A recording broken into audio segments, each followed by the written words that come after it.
guys, what's going on? Blossoms back. Welcome back to the episode of Top Drives. I got a fun video for you today. We got a countdown video from 20 to number 1. This is a concept of video that I've enjoyed since the beginning of time. When I was a kid, I used to watch those videos where, counting down Ben 10's top 10 aliens. And like, I would always get so invested and I would always get pissed off if Diamond Head doesn't get number 1 because Diamond Head is the best alien. Don't at me.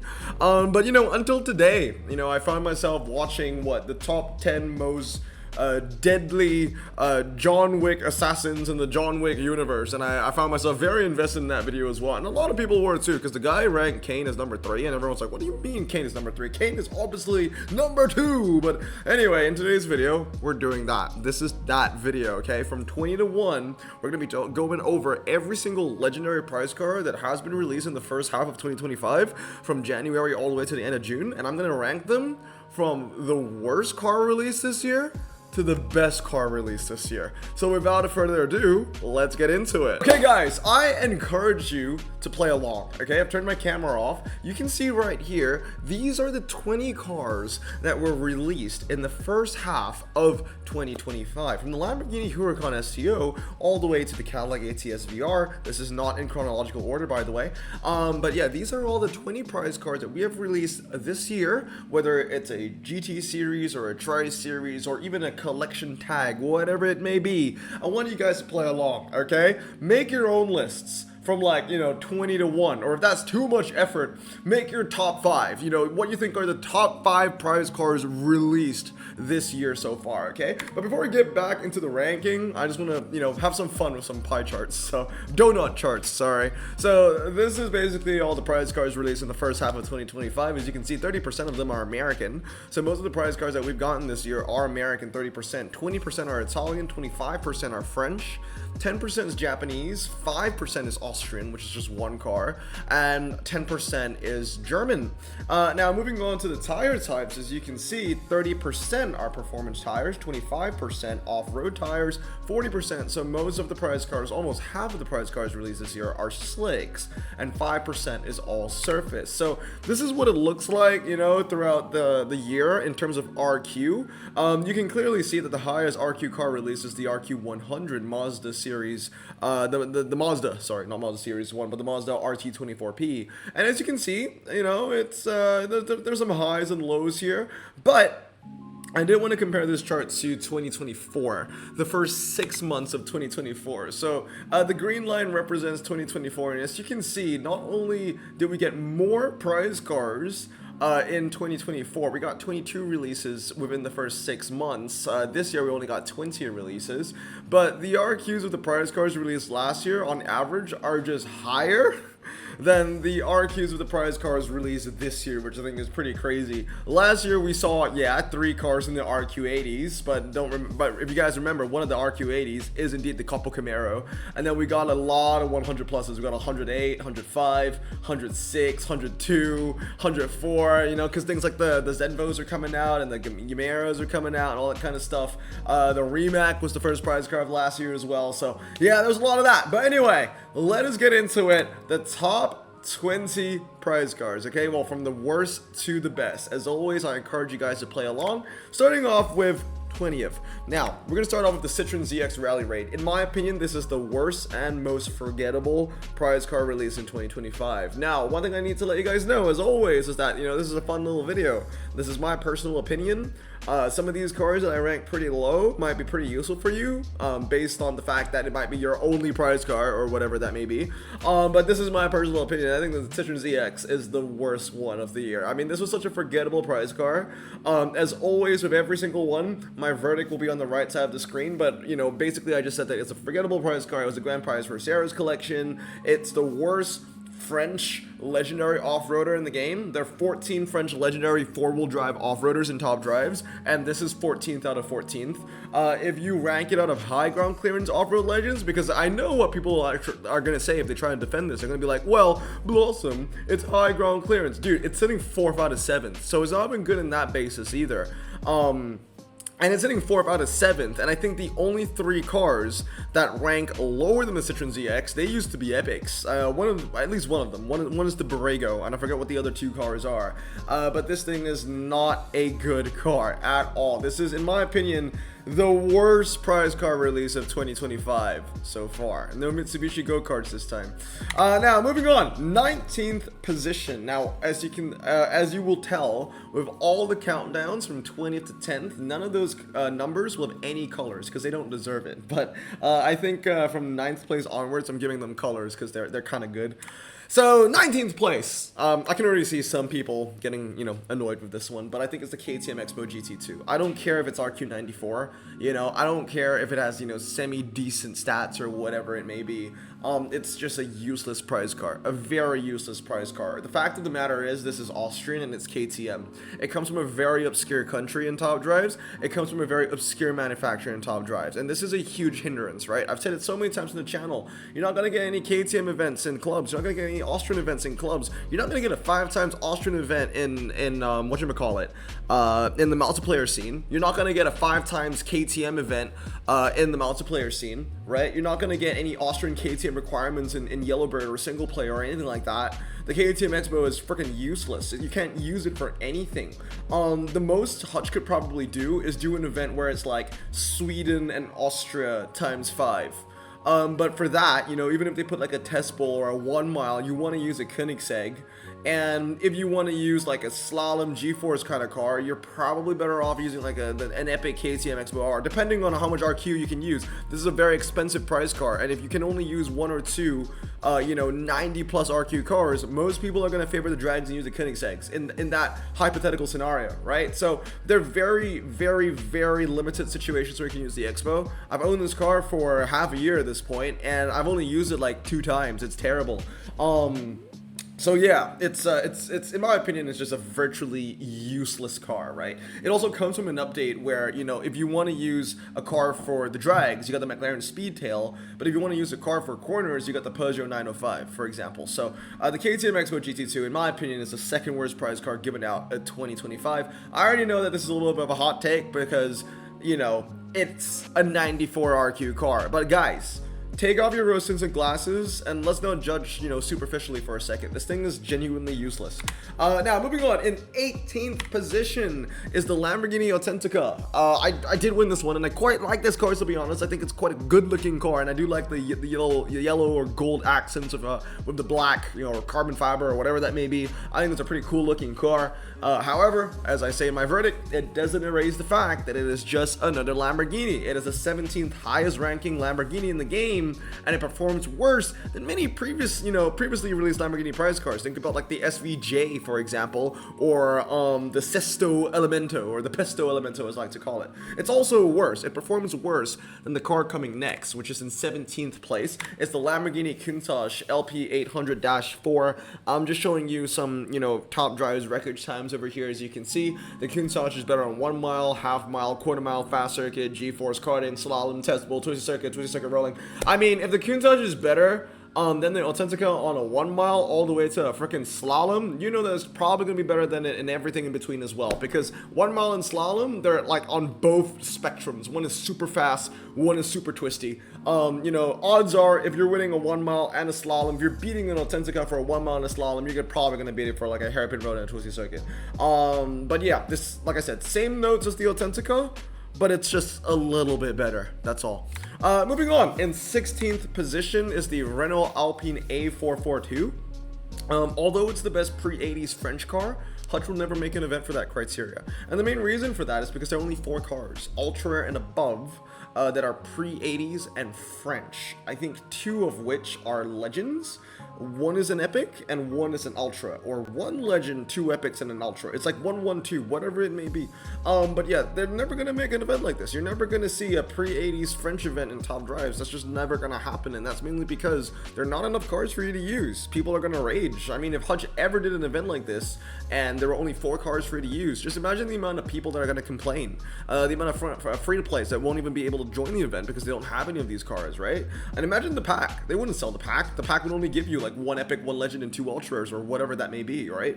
And then in terms of like, you know, pre-80s niche outside of France, it's not very good. You know, it's behind like the 935 Moby Dick, this Alfa Romeo F1 thingy, these 2 Nissans, the Porsche as well. Like, it's just not that great. I know it has 100 MRA, it has decent handling, but the fact of the matter is there are better options to use, and the niche that it kind of fills has potential, but right now it's not gonna fly. You know, in the future, if there are more French updates, and you know there will be because Hutch freaking loves their French updates, they might add more ATs French cars, you know, and that are on the high end, and maybe they could make an event out of it in the future, but not now. Moving on to 15th place, it's the Dodge Charger Daytona SRT. The Charger Daytona SRT was the grand prize for Philberto's collection that was released in May of 2025. And the only problem about this car is that it's not a muscle car.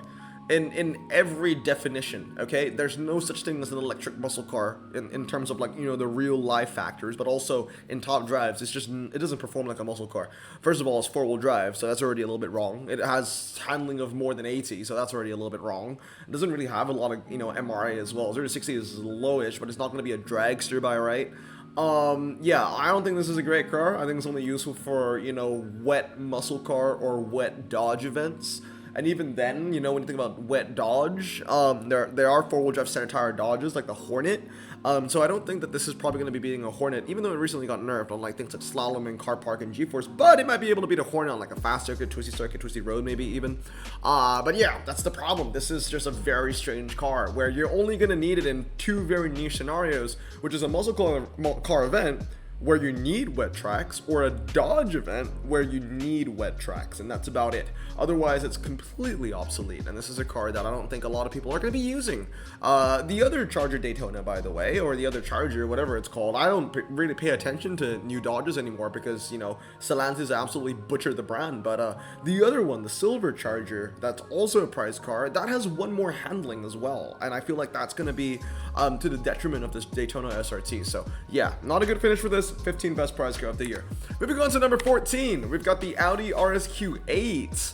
Although it's the best all-surface tire Audi, it still isn't the best German, because it loses to the Cayenne Turbo GT in every metric. It's also, you know, sixth in the ranking amongst all legendary high ground clearance all surface cars, and you know it's going to be losing to all the Urises as well. And you know the Urus, you know, that car has been released, I believe, twice at this point, and there's also a non-prize Lamborghini Urus that people can unpack, which is better than the RSQ8. So yeah, the RSQ8, the only thing it holds, and now we're getting in the territory of cars that are bad but not completely useless, like the Charger, for example. It has a very small niche of, you know, wet you know, muscle car events, and now the Audi RSQ8 has a very small niche of like all surface tire Audi events, or 5+ seater Audi events, and there's dirt involved and stuff like that in the track set. So still not a good prize car, but there might be very small scenarios where you can use it. It's still not the best thing that we've had this year. Moving on to 13th position is the Cadillac ATS VR. Technically, this is the first prize car release of the year. It was with Lena's collection. Lena's collection started on my birthday, if I remember correctly, December 30th of 2024, but you could only win the Cadillac ATS V.R in 2025, because obviously when the challenge starts, it's not like you're winning the legendary on the first day, right? It has 99 MRA, respectable stats and all, but the problem is, although it's the best Cadillac in top drives, it's not among the best Americans. You know, when you think about the best Americans, you'll see some of them in today's video, like the Daytona prototype, even the Viper GT3R, or maybe even the SCG, for example, or even the Hennessy's, right? So it will never hit those heights, and the only thing the Cadillac ATS V has to its name is best Cadillac in the game. And Cadillac, unfortunately, not as big of a manufacturer as Chevrolet or Dodge in top drives. You don't get a lot of Cadillac events going around. You know, it is a requirement in clubs, Cadillac, to be fair, but you don't see that too often as well. And honestly, I kind of forget having this car from time to time. Moving on to 12th position, we have the Audi R6 Avant GT. Some people might disagree. Some people might think that I'm putting this a little bit too high, but I actually have used this car recently. It's the 3rd best German performance tire 5+ seater. Okay, as well as Audi's best entry in the same niche. So it's the third best German, it's the best Audi with 5+ seats. And it was, although it was deemed, a very underwhelming prize car, it's turned out to be more useful to me than I thought. I've used it in a couple events, it's won me a couple of ceramic events, and I think in the most recent Audi 5+ event we've had, it even made me contemplate, upgrading this car just a little bit. I was like, you know what, the 060 of this car is low enough where it could be useful enough for me. But yeah, I just don't think it's the worst prize car that we've had this year. And the main reason is because, like I said, the ranking is based off my personal, opinion and my personal experiences. And I can tell you right now, I've used this Audi R6 more than all the other prize cars that we've seen so far in this list, which is crazy, honestly, but we know Hutch, right? They will push Audi events at you as much as they can. And I think the Audi R6 Avant GT kind of benefits from that from time to time. Now, moving on to the 11th position is the one that we just had, the Mitsubishi Lancer Evolution 2 Group A. It's not a good off-roader, right? It is not a good off-roader, but it's still 85 handling. It's not the worst thing in the world. And it's still a massive difference from the 79 handling from that Citroen ZX that started off this list. Now, the Lancer ranks 9th out of 10 Japanese off-road legendaries, so that's not a good start. 3 of those cars as well are non-prize, so that's not great. And yeah, this isn't a good prize car, but it's not Citroen ZX bad. And honestly speaking, it feels wrong to have this car at 11th place because we're basically halfway through the tier list already. But it really goes to show how bad the prize car releases have been in 2025 for this thing to be 11th, in my opinion. I don't think it's a good prize car. I really don't. Usually in a tier list, when you're halfway through the tier list, you're talking about cars that are, at least relatively decent. But no, this is still pretty shit. It's just not Citroen ZX shit, you know what I mean? Moving on in 10th position now is the Peugeot 205 T16 Paris Dakar. Now, here's the thing. It is capable of beating the Porsche 959 Dakar. I believe that there's a very interesting stat between this and the 959 and the motocross, right? And that's really where you want this car to race because it's high ground clearance. It's a one-trick pony. If I remember correctly, and I might have it the other way around, the 959 Dakar beats the Peugeot Dakar on motocross dirt dry, but the Peugeot Dakar will be the 959 Dakar on motocross wet dirt. If I remember correctly, it's very neck and neck between both the cars. And honestly speaking, the Peugeot 205 actually beats the 959 Porsche Dakar in many places. But the thing that I highlight here is how often do you ever consider the 959 a game changer? Like, how good of a 959, how good of a prize car is the 959 in your opinion? Because in my opinion, I don't think it's that good of a prize car anyway. It's not terrible. But it's not great. I think it's pretty average. And, this makes sense. It's 10th. So there you go. Moving on. In 9th position is the Lanza Delta 1600 HF 4-wheel drive Group A. This is very similar to the Mitsubishi, but at the same time, it has a way smaller competition pool. So the thing that I highlight here is whereas the Mitsubishi competes with 10 cars within its niche, the Lancer only competes with 4. So a lot less competition, right? But nevertheless, it's still a pretty bad car. It is the worst Italian 4-wheel drive off-road legend, and 2 of the cars are non-prize, so that's not great. But at the end of the day, this goes for the Mitsubishi and the Lancia. They're both 4-wheel drive off-road tire cars with 85 or more handling. Like, it's not the worst thing in the world. It's not great, but it's not terrible. Moving on to 8th place. Now, all the colors you see here are hints to what the prize car may be. So this blue 8 reminds me a little bit of the Huracan STO. So yeah, we had 3 Lamborghini releases, by the way, in the first half of 2025. The Huracan STO, in my opinion, or the Huracan, there's a little bit of a typo there, is a shining gem within a pile of cow shit. that's the way that I describe it. The fact that 4-wheel drive doesn't inflate it means that it remains a bargain. And although it is a formidable RQ88, it won't stand a chance against the best of Italy. So the problem with the Lamborghini Huracan STO, well, there's no problem about it. It's just that its performance, its honest performance is the problem, right? It is an RQ88 car, and I think it's a good RQ88 car, but the problem is it is an RQ88. And if you are needing to use the best of the best in an Italian event, you're probably going to be using something within the RQ95 plus, like an Alfa 164 Pro car, for example, right? The Lamborghini Huracan Huracan STO isn't the best Lamborghini as well. There are four-wheel drive Lamborghinis that are way better than the Huracan STO, but those four-wheel drive Lamborghinis are also like RQ94+++. So what I'm saying is that the Huracan STO isn't the best Lamborghini in the game, but it definitely is a bargain, and there are places where it may be useful. So I think it's a pretty decent car. It's 9th. Moving on to the 7th position is the Chevrolet Corvette C6R, nicknamed Wyatt. It is the 8th best slick tire 2000s car and the best American car within the same requirement. So if you need to use an American 2000s car, this, in terms of RQ, is the best car that you can use. It handles like a champ, and it excels within the American 2000s. It has 100 MRA, so it's no slouch in the drag strip. But one thing to note is that it will still lose to a Chrysler ME412, which is another 2000s American car that's only 1 RQ cheaper. That being said, the Corvette is a great little twisty option. It's not a bad option on the drag as well. Usually it's going to be the best, second best, or in rare cases, third best in most American 2000 niches. So I don't think it's a bad price car. It is 90 plus. It performs like a 90 plus. It's a really cool price car as well. Moving on, in 6th place is the Dodge SRT Viper GT3R. Now, I want to make this clear. In a head-to-head, the Viper GT3R, as well as the Corvette C6R, the Corvette, in a head-to-head, is the better car.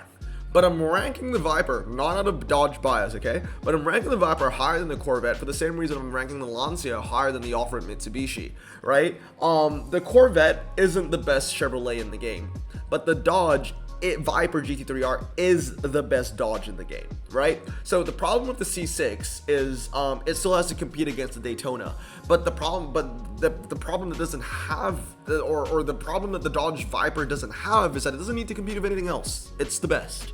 So it is the best twisty option within the Dodge brand, and it just makes it the premier option. It's class A, right? It's team A. It's the first Dodge that you want to use in any kind of twisty Dodge event. So that's the only reason why I'm putting it up ahead ever so slightly. Even though in a head-to-head, it will lose to the Corvette. We got to think about it within their brands. Which one is going to be more influential within their own little bubbles? And the Dodge is going to be a bit more influential, in my opinion. Now, moving on to number 5 is going to be the Peugeot 307 WRC. As I said in my verdict, I think some people might actually consider this to be a good car. That being said, we need to remember that although it has 103 MRA, although it has 88 handling, I'd still rather use a Hyundai i20, right? And also, it's the 8th best French off-roader. It's not the first, it's not the second, it's not the third, the fourth, the fifth, the sixth, or the seventh. It's the 8th best. There are a lot of French off-roaders that just handle slightly better than this, 89 stock or 100 stock, 89 stock or 90 stock. And 88 isn't a bad number, for sure, but they're just better options, so that's just my opinion. Moving on to the top 4, we have indeed the Renault Espace F1. So this is the only car in the first 6 months of 2025, which I regret not winning. I think that this is a really cool car. MRA is in the 100 pluses. 0 to 60 is very, very low. And whether filtered French only or not, in terms of RQ91s and below, this is one of the best dragsters in the game. I actually had a look at the Times and Top Drives records, you know, and when it comes to RQ91 and below dragsters, the Espace F1 is one of the best cars you can use. It only loses to like the Capo Camaro. Depending on the length of the drag, it will lose to one of the new Nissans, and it will lose to a Dodge Demon on the quarter mile. This is very good on a half mile, ocean long drag. But I mean, overall, I'm just getting nitpicky here. It's a great dragster. It is a fantastic dragster. I mean, it's like, I want to say it's the second best French dragster behind the Bugattis, but that isn't right, because I know that it also loses to the Peugeot, the black one, I think. Is it the Onyx? Is that what it's called? I forget what the name is. Not the silver one with the gull wing doors, or maybe I'm even forgetting if that has gull wing doors. But yeah, it's not the best. It feels like it's the second best to Bugatti, but it's not. There are better French dragsters up there, but they're all, you know, above an RQ of 91. They're all upwards of 92, stuff like that. But I think it's a pretty cool price car. I really think it's a great little dragster, and it's honestly just, you know, an MPV on cocaine. Now, moving on to the top 3. What are the 3 price cars we haven't seen, guys? Well, moving on, 3rd place, in my opinion, is the Chevrolet Corvette Daytona prototype. So this is the best Chevrolet in the game. Right, it's the best Chevrolet in the game, second best American twisty option, only behind the SCG. And that being said, although it's 4 RQ cheaper than the SCG, it does beat the SCG on slalom, G-force, and indoor karting. So that's pretty nice. And I would say that this and the Viper are some of my favorite releases of 2025 thus far. It's a very, very good car. Again, it's the second best. I'm not saying it's the best or anything like that. It's still, you know, not as good as an SCG. And if you want to use a dragster, you're better off using like a Hennessy or anything like that. But it is a good car. It's usually top 2, top 3, right? When it comes to the twisty stuff. Could be first if it comes to slalom, G-force, and indoor karting, because it beats the SCG in those places. All right, moving on to number 2. I think some people might actually, they might be shocked, but I don't care what they think. It is going to be the Cadillac CT5V Blackwing. Yes, an RQ80 is indeed number 2. It is the second best prize car release of 2025, in my opinion. And like I said, I'm just saying it as honestly as I can, bro. This guy slaps, and I actually don't care what you say. This thing is absolutely fantastic. And the main thing about it is, you know, as I've highlighted, this is one of only 3 prize cars released this year that I've used more than 100 times. Okay, the only other 2 cars I've used more than 100 times is the Lancia, which I rank pretty lowly, but remember, I don't have the top 3. You know, there are 4 Italian off-road 4-wheel drive cars, and I don't have the other 3. So I'm forced to use that Lancia, basically. It doesn't win me much as well. It's just there to lose by 50. And the Mazda, right? And obviously you guys might be thinking, what Mazda? Yeah, we haven't seen it yet because that's number 1. But yeah, this thing is fantastic, right? It has 98 MRA. It has 98 handling when you max it, medium ground clearance, and it's also a bargain because it's freaking RQ80 for crying out loud. I have the handling max in this car, and I never look back. Like, this thing is fantastic. And in my opinion, it's the second best prize car of 2025. But number 1, I think on most people's list, I think we're all going to agree on this, the best prize car release of this year is going to be indeed the Mazda RT24P. It is the only 95 plus prize car that has been released in 2025 so far, and it really goes to show how lackluster the year has been. That being said, the RT24 is a very good car. It's the highest ranked Japanese car in the game. But one thing to note is that it still loses to the drags, to the 787B, and the shorter drags to the Suzuki Escudo. That being said, it is a great, twisty, little Japanese car. It performs fantastically well. One I would consider maxing out, you know, somewhere down the line. But anyway, guys, those are the 20 prize cars released in 2025, from 20 down to number 1. Let me know down in the comments below whether you agree or disagree. I think my hottest takes, where people are definitely going to comment about, is going to be probably 19th place with the KTM, but I think that thing is genuinely just absolutely useless, and maybe 2nd place for that CT5. But like I said, this is based off personal experiences, and the CT5 is, I think, my 2nd most used out of all the prize cars you see here. The Mazda is my most used. That has 200 plus races. My CT5 has 100 plus. My Lancia is 100 plus, and I just don't remember using anything else that you see over here more than like 20 times. But yeah, anyway, guys, that's gonna be it for today. I hope you guys have a great day. I'm gonna stay safe, wash your hands, and blossom out. Peace.